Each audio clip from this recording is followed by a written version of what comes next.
Now, continuing with the construction of a new and effective global policy to combat drugs, initially it will be necessary to understand to differentiate the words decriminalize, de-incarcerate and legalize.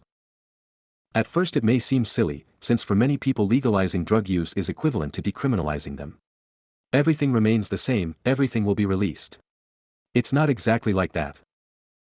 Decriminalize means removing the legal penalty associated with something. De-incarceration refers to reducing or eliminating the prison population. Legalizing, in turn, means legalizing something that was previously illegal.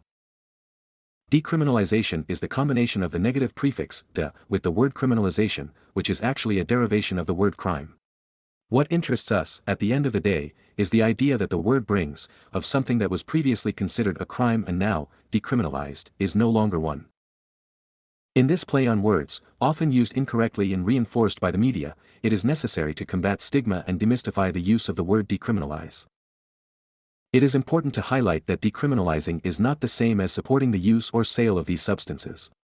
On the contrary, what is proposed here and will continue to be proposed is a severe, realistic, totally anti-drug treatment, perhaps the most radical way to combat drug trafficking, organized crime and get closer to the consumer. Repression, aggression, is not practiced only by action, by imposition, by force. There are several ways to defeat that enemy.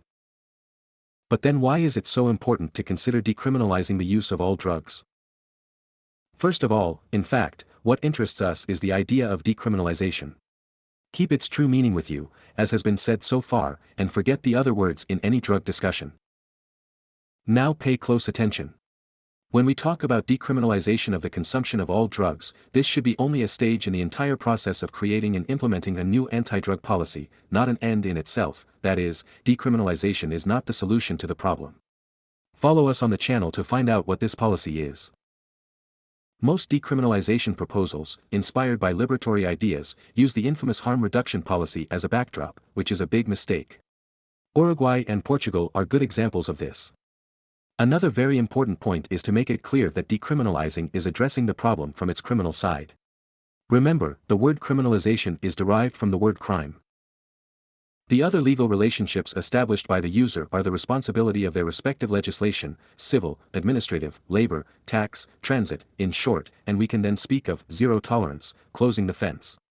After all, unequals should always be treated unequally to the extent that they are unequal. The use of these substances, in violation of medical regulations and prescriptions, must continue to be an act contrary to the legal system and repugnant to a healthy society. You like me? Help us with this construction. Subscribe to the channel at Minister by Chance, like it, leave your comment, share.